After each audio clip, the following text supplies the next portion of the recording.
Hello, everybody. Welcome back to BBB Sharing. This is Joshua, and today I have Anthony. How are you? I'm doing pretty good, sir. Good. And what company are you with? So I'm the owner and operator of Drymaster Solutions. Okay.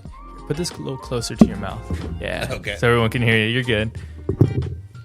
Drymaster Solutions? Yes, sir. Drymaster Okay. Solutions. And what do you guys do? So I do cleaning, carpets, upholstery, tile and grout are the main. So couches, dining room chairs, carpets, kitchen tile, floor tile. Wow. How'd you get into this? That it would be a discussion Way back I when. would rather not go into. It was just, I had a few bad experiences when I retired from the military, and we ended up buying a house, and I needed the carpets cleaned, so I called a few people, casted that reel out there. They all gave me prices over the phone, and then as soon as they showed up, their prices immediately doubled. So at that point in time, I had told my wife, you know what, I already know how to clean carpets. I'll go over to Home Depot and rent me an extractor. So I went down there, rented an extractor, got all the chemicals, came back, cleaned up the carpet, and jokingly, I told my wife, I said, you know what, I'm just going to open up a carpet cleaning company, and, I'm going to do them right. So about 6 months later, I was an operations manager over at Republic Services after I got out.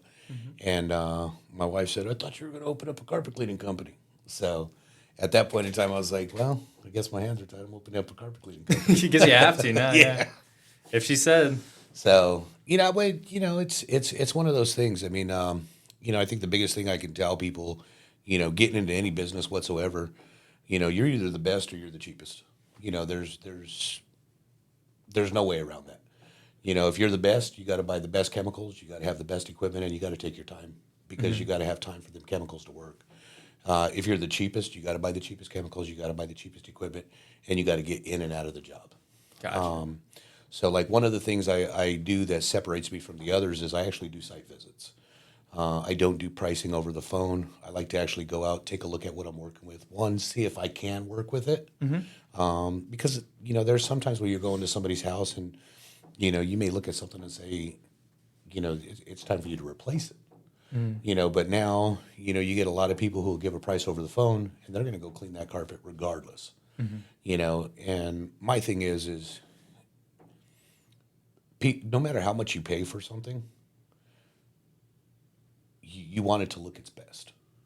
And I don't care if you're paying, $200 to get your carpets cleaned or you're paying $400 to get your carpets cleaned.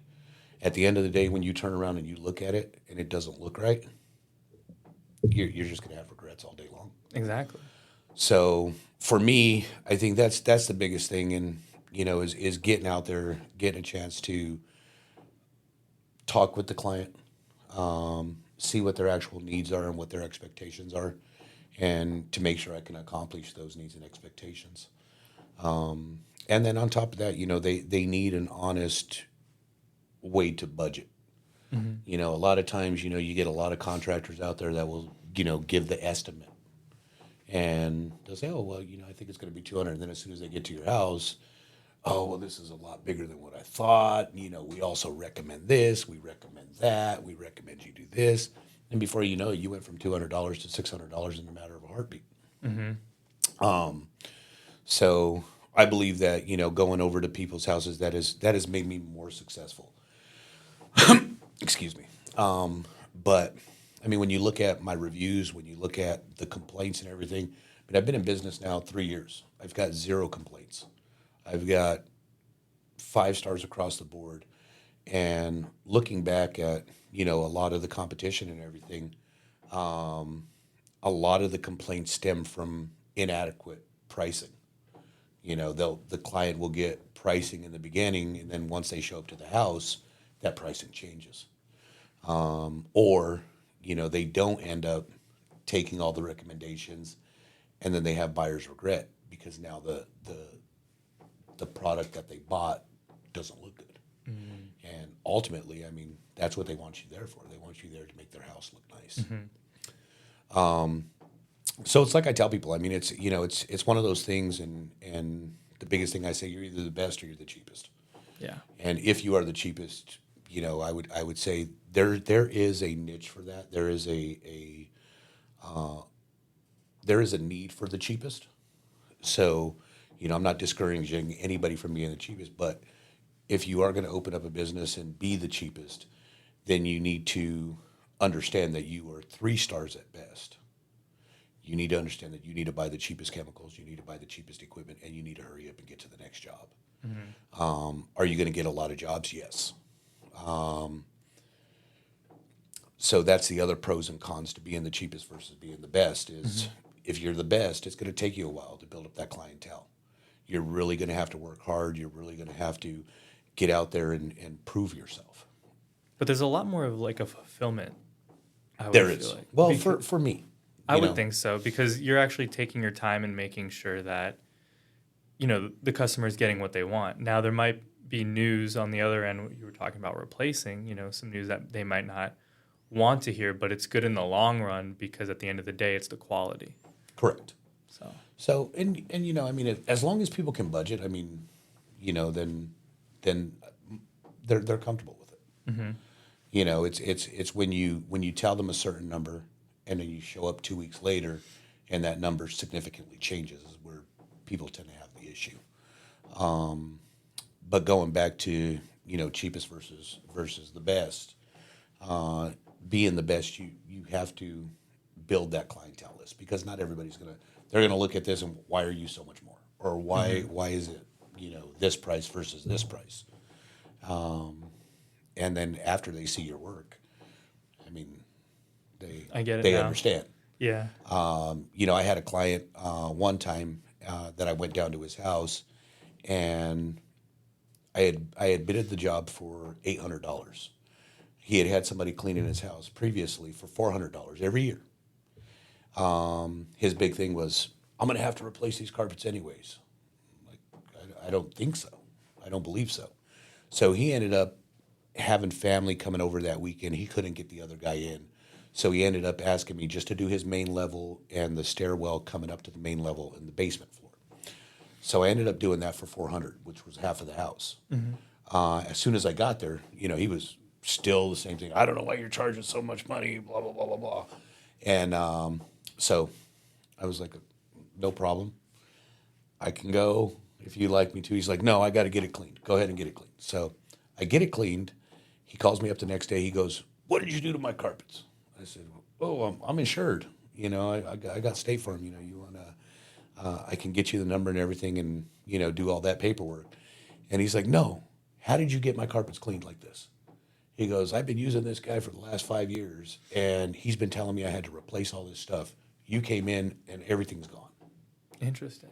So he's like, I'm sorry to do this to you, brother, but can you come back out next Tuesday and get the rest of the house done? So I came out and got the rest of the house done, and he's been my client for the last 3 years. Nice.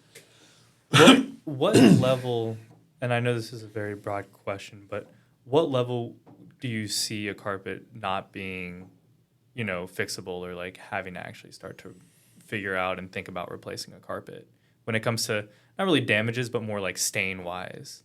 A lot of times when carpets can't be done is typically when you get a renter in that really doesn't care about your property. I've never really encountered something I can't do where it's been the actual homeowner or it's been somebody who has a great property. Okay. If that makes any sense. Yeah, that does make sense. So typically it's, not, there's been places where I'll go in where, the client has dropped stuff or the previous renter has dropped stuff and just left it. I've seen caramelized Kool-Aid that's just been sitting there. So, my thing is when I go in and I talk to the homeowner, I told the homeowner, I said, are you looking to, I said, for one, it's going to be expensive for me to do this because I've got to do all the treatments and get all this sugar and everything else out of the carpets. I said, so that's the first thing. I said, but my question to you is, do you want somebody who wants to rent this property or do you want somebody who needs to rent this property? Because if you have me clean it, you're going to get somebody who needs to rent this property, not wants to have this property. Okay. And if you get somebody who needs to rent that property, now you're looking at squatters or other people that are going to cause further damage to your house. That's understandable. You know, Wow. Thanks for that. Yeah. so and it's kind of I don't know, being in the business of cleaning and taking care of homes and doing all this is kind of like an eye opener too, because it's funny how people prioritize expenses. Okay. People will buy the Gucci bag, they'll buy the Louis Vuitton belt, they'll spend thousands of dollars on this stuff.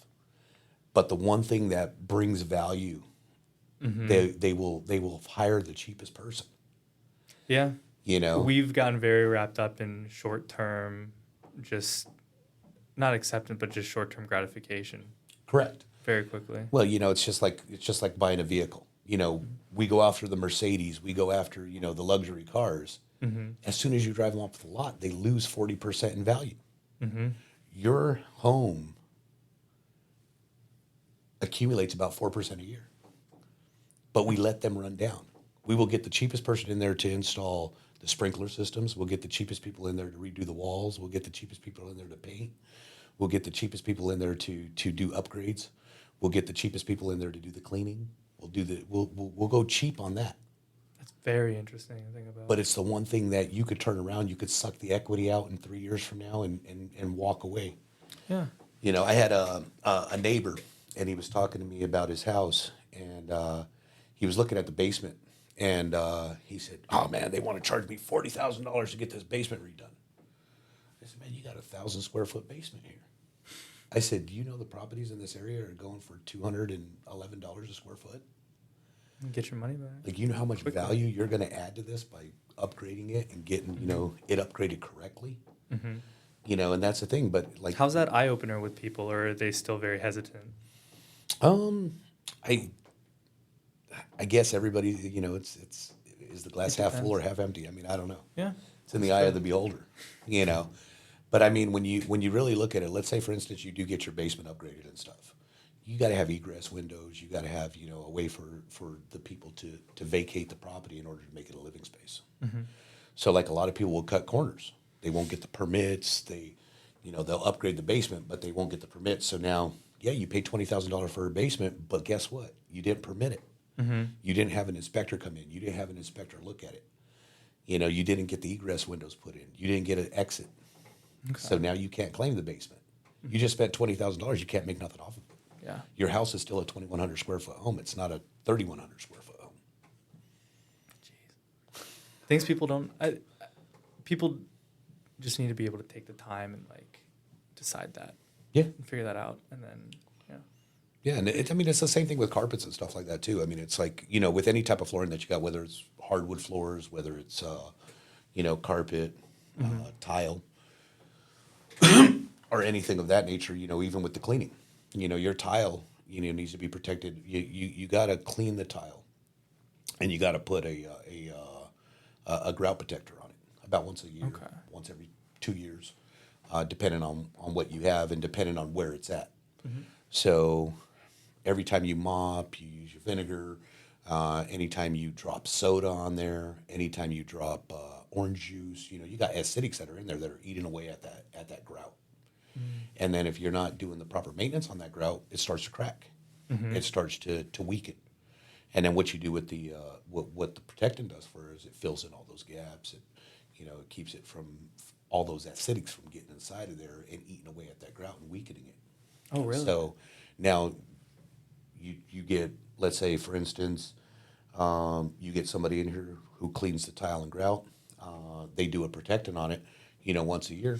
You may pay $200-300 a year, But in 10 years from now, if you're not doing that, you're going to pay to have that thing ripped out and replaced. So now you're paying thousands. I remember, and you'll see it's just like the short term, kind of like you're not going to see it until you years won't. down the line. You're going to make sure you take those pictures ahead of time because you'll be like, oh wow, Yeah. all right. And then it's not just that though. I mean, the longer they wait, because like a lot of times, people will have damages done to their tile and grout. They got cracks, they got crevices. Every time they spill something, it goes down and it gets into the subfloor. And now you don't just have a tile issue. Now you have a tile issue and your subfloor is messed up. So now you got to have the tile pulled up. You got to have the subfloor replaced. and then you got to have it retiled and regrouted. Yeah.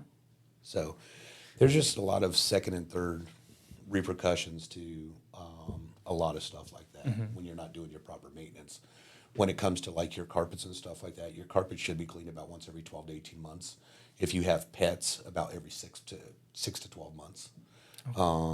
And the reason is they act like filters. I mean, they're filters for your house. Like everybody says, well, I'll just go all hardwood. Well, now you got all that stuff recirculating back into your vents, right back into your lungs, and you're waking up with a sore throat. You have asthma, you're getting sick, stuff like that. So carpets do serve a purpose, not just to warm your feet. Okay. But they're filters, and they're also good keeping the sound down. Because when you have all hardwood floors, you have all hard surface floors, you can hear everybody. That makes sense. You can hear people talk. You can hear people walking around, and there's really no separation of space. Okay.